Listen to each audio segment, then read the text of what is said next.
Makanya saya tuh pernah suatu saat berpikir, kenapa ada hadis orang miskin tuh masuk surga lebih dulu 500 tahun ketimbang orang kaya. Dulu saya janggal. Ternyata kalau orang miskin itu komunitasnya itu utang beras, jadi urusan nyawa. Jadi saya mohon yang di forum-forum terhormat kayak ini juga mengapresiasi mungkin beberapa saudara kita di pedalaman Papua, bikin jembatan darurat di pedalaman Sumatera, Aceh, bikin apa yang memang mendesak. Sehingga yang namanya fardhu ain itu penting sekali. Begini, jadi semuanya tamu yang saya hormati, ngaji ini ngaji bener-bener ngaji ini bikin nervous narasumbernya. Begini, ini mungkin ada Pak TGB, ada Pak Lukman kemarin ketemu saya di Jakarta.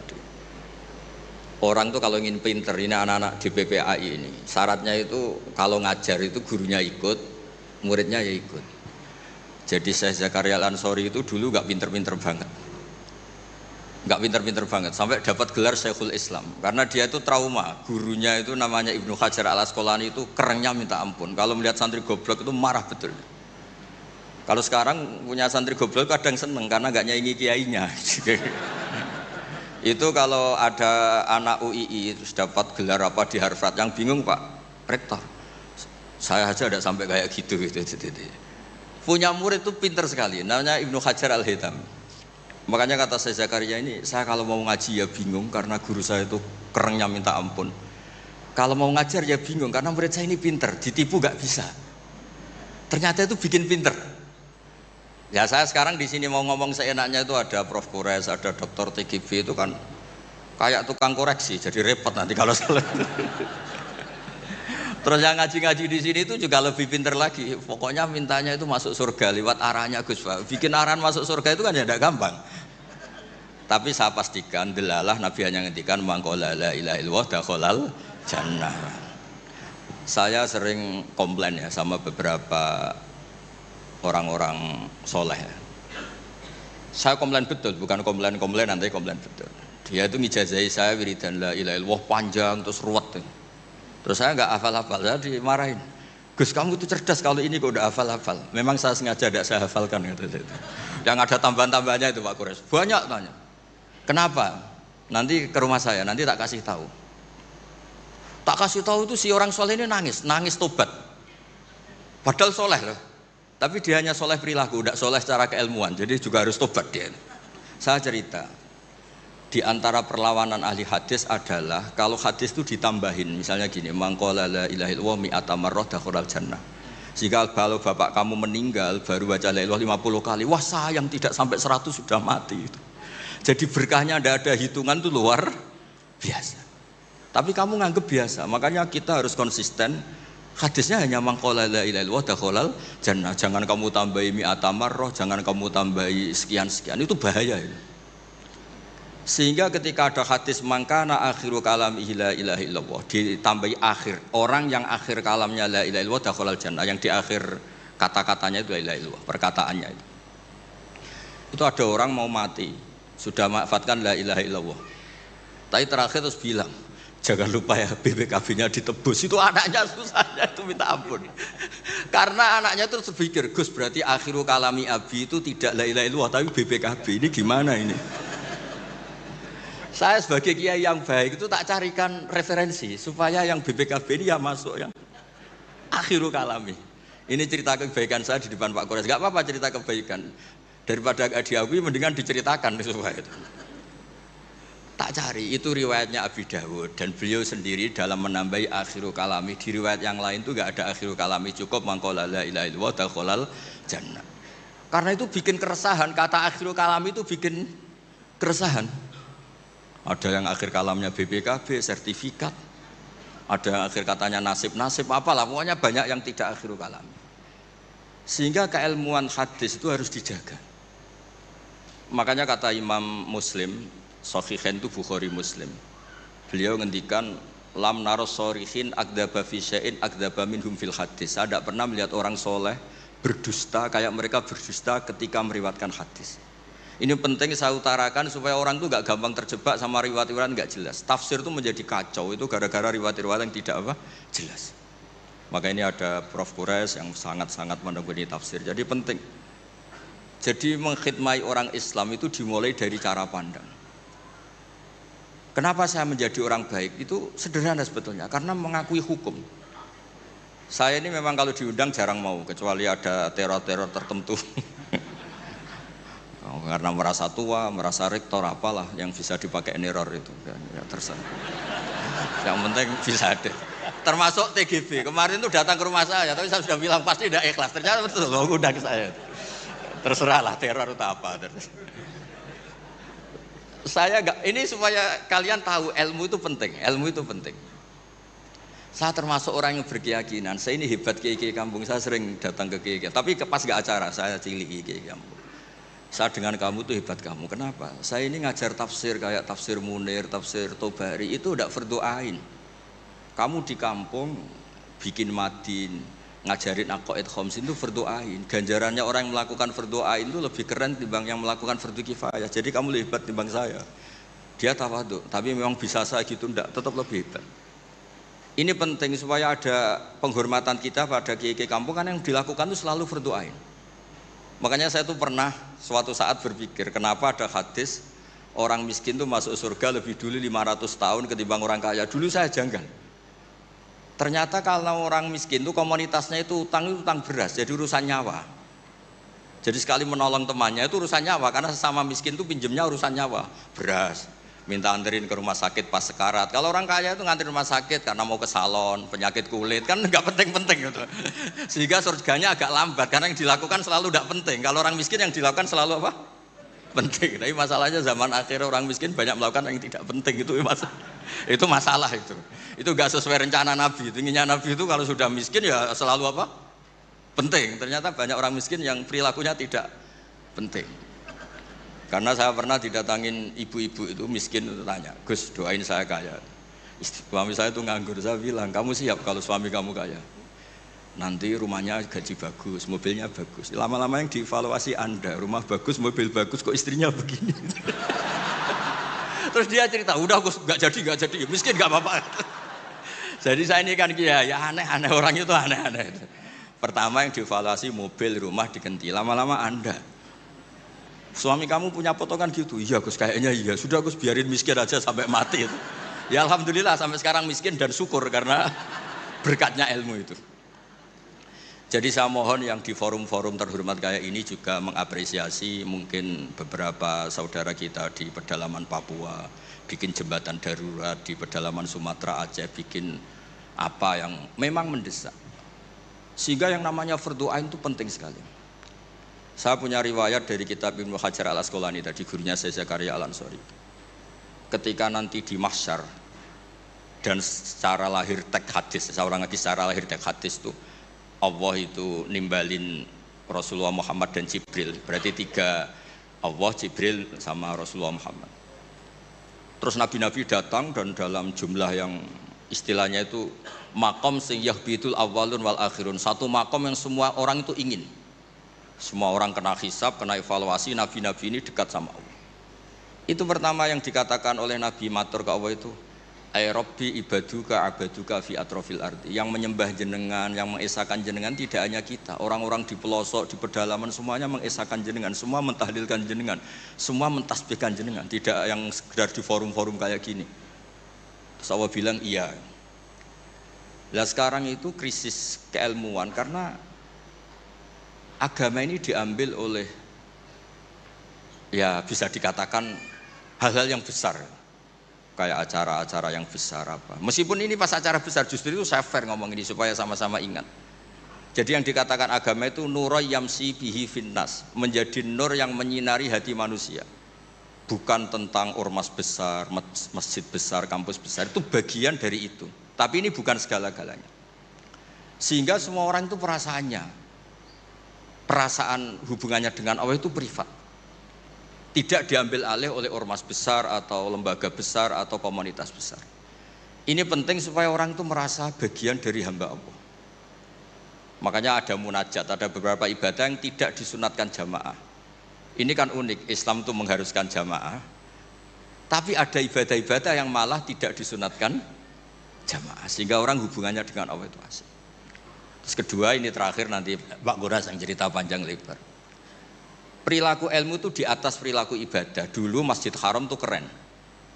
Tapi karena salah kelola, itu diisi berhala-berhala yang ingin dapat berkahnya Ka'bah. Jadi orang kafir itu unik, mensyirikkan Allah tapi dekat Ka'bah. Jadi percaya Ka'bah itu keramat, supaya Tuhan ini dapat berkah malah diletakkan pinggir apa? Ka'bah. Jumlahnya 360 berhala. Tapi di saat yang sama orang kafir itu jumawa, mereka ini orang-orang baik. Buktinya menjadi sadanatul bait, menjadi pelayan-pelayan Ka'bah. Nabi saat itu terpinggirkan, hanya sholat di Syi'bu Mina. Nabi dengan para sahabat itu makan daun, makan apa, dan sholat di Syi'bu Mina. Tidak di tempat yang terhormat yaitu Al-Masjidil Haram. Ketika para orang kafir jumawa bilang, bagaimana Muhammad orang terhormat sementara dia ibadah saja di lereng-lereng gunung, sementara kita adalah sadanatul bait, kita adalah ahlu sikoyatil had. Ini supaya teman-teman yang enggak ditakdir jadi kayak Pak Lukman, Menteri Agama. Itu Menteri Agama itu ya repot. Dia agamanya formal, terus kayak Gus Bak tidak formal itu kan ya repot juga itu. Makanya saya ini enggak pati berani sama Menteri Agama. Nanti dia anggap Islam saya tidak formal Itu terus Allah ngendikan aja'altum siqayatal haji wa imaratal masjidil haram kaman amana billahi wal yaumil akhir wa jahada. Allah itu bela Nabi. Jangan pernah pakai ukuran bahwa ibadah haji merawat Baitullah itu menjadi ukuran lebih baik. Ukuran lebih baik adalah ketika itu orang ibadah secara benar, yaitu tauhid. Ini orang sudah lupa bahwa pernah Allah itu ngeritik siqayatal haji wa imaratal masjidil haram. Makanya saya itu kalau ngelepas haji itu dulu sering ngelepas haji orang umroh. Sekarang kayaknya orang-orang trauma. Karena saya kalau ngelepas haji itu begini. Kalau menurut hadis yang sering dipasang di BRI, di BNI itu al-hajjul mabrur laisa lahu jazaa'un illal jannah. Itu populer sekali hadis itu. Terus ini ngelepas orang haji, saya ngomong gini ngelepas orang haji. Tapi jenengan yang fakir sabar juga surga. Ibu-ibu nyabarin suami yang enggak jelas juga surga. Suami-suami yang nyabarin cerewetnya istri juga surga. Orang ingin haji enggak kesampaian tapi enggak ngomel-ngomel sama Allah juga surga. Kayaknya yang punya rumah itu kayak kecewa gitu. Terus saya bilang enggak tahu terus saya bilang jenengan angsal kecewa kalian kula. Yang saya takutkan tuh kalau Allah yang kecewa kata saya itu. Karena saya diundang orang haji terus dalil-dalil haji yang lain ngenes karena enggak bisa haji kata saya itu. Ternyata betul. Hampir semua yang hadir itu ngapresiasi saya. Gus matur nuwun Gus. Biasanya kiai-kiai itu kalau diundang untuk haji, dalilnya haji terus bikin kita nelongso, bikin kita tersiksa karena kayak yang masuk surga itu yang haji saja kita ada masuk surga. Semenjak itu sudah terkenal. Jangan undang Gus Bak kalau ngelepas haji kan. Saya itu punya kitab makalahnya Abdul Hasan Asyadili yang menjadi Thariqah Asyadili yang terkenal itu.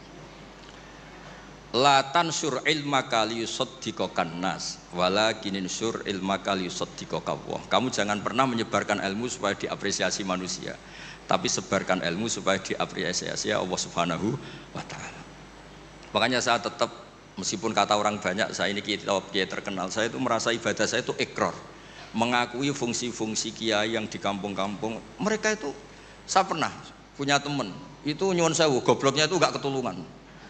Dia itu kerja di tengah hutan. Saya tidak tahu ilegal logging apa enggak, tapi kerjaan di tengah hutan. Dulu enggak ada HP, saya disuratin. Gus gimana Jumatan di tengah hutan? Saya bilang, kamu kan pernah ngaji, kalau enggak kampung enggak apa, enggak usah Jumatan, duhur saja. Masalahnya komunitas saya bilang, wong Jumat kok duhur, jadi mintanya Jumatan. Aduh. Pakai surat karena dulu enggak ada telepon, enggak ada. Saya bilang ya enggak apa-apa Jumatan. Dia masih punya sisa-sisa ilmu. Katanya kalau enggak 40, enggak kampung, enggak wajib Jumatan. Kamu tadi minta Jumatan, sekarang enggak mau Jumatan, ini gimana ini? Wes toh Gus saya ini kan terkenal bodoh, jadi itu kewajiban orang alim mikir itu, enggak kewajiban orang bodoh mikir itu.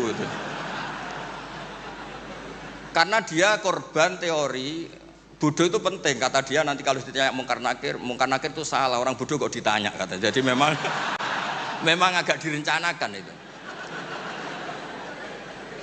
Jadi ya bodoh pinter akhirnya dia. Setiap tanya saya, masa kamu tidak bisa sendiri? Gunanya orang bodoh ya gini Gus, tinggal tanya katanya. Makanya yang hadir di sini juga penting itu. Tinggal minta resep Gus Bak, cara masuk surga, masuk sudah Gus Bak, masuk udah tidak penting, penting resepnya.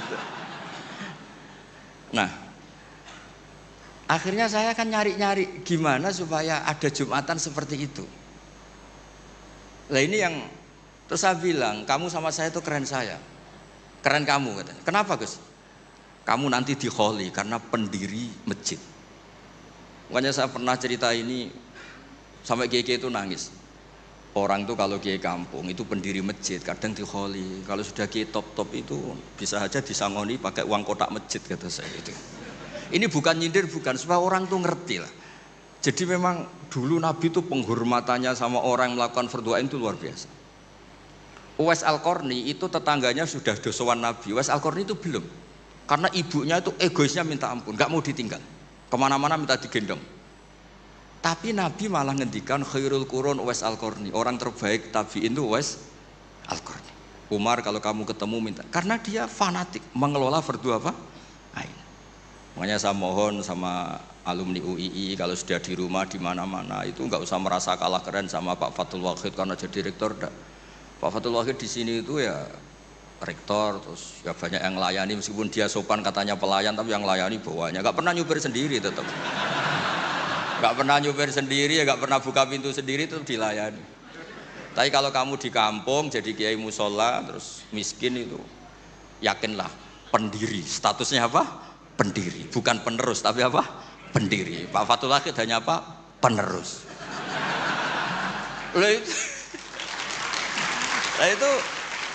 Lah kacaunya kiai kampung setelah tak kasih tahu gitu, memang bener-bener sama saya terus nggak sopan.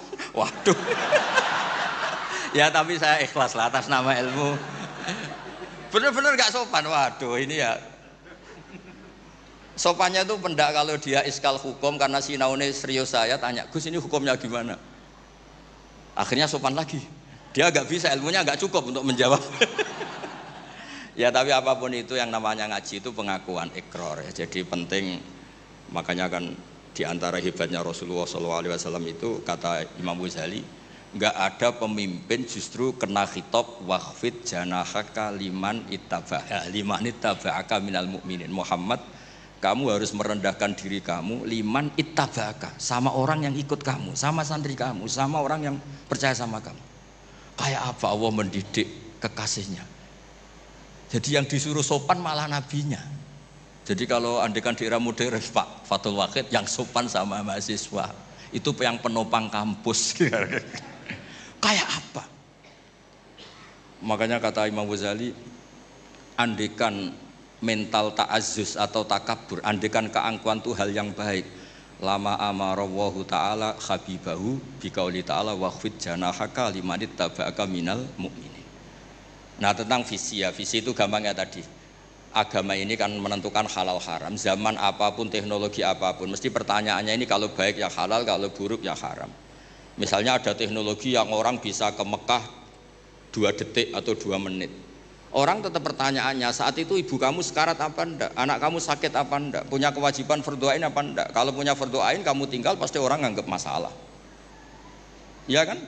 Apapun kayak kamu teknologi mutakhir kayak apa, ya seperti misalnya peristiwa kamu pejabat pas daerah kamu ada musibah banjir, kamu tinggal iktikaf di Ka'bah, tetap orang nggak anggap iktikaf itu ngawur itu mesti orang itu.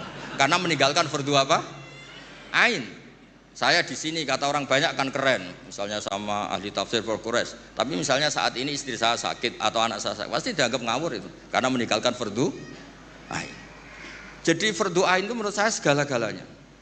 Makanya saya sering ngaji di majelis saya itu saya sering cerita kata Allah dalam hadis qudsi, "Ma taqarraba ilayya 'abdi bisyai'in ahabba ilayya mimma aftaradtuhu alaih." Tidak ada ibadah yang paling saya sukai sebagaimana ibadah orang melakukan fardhu.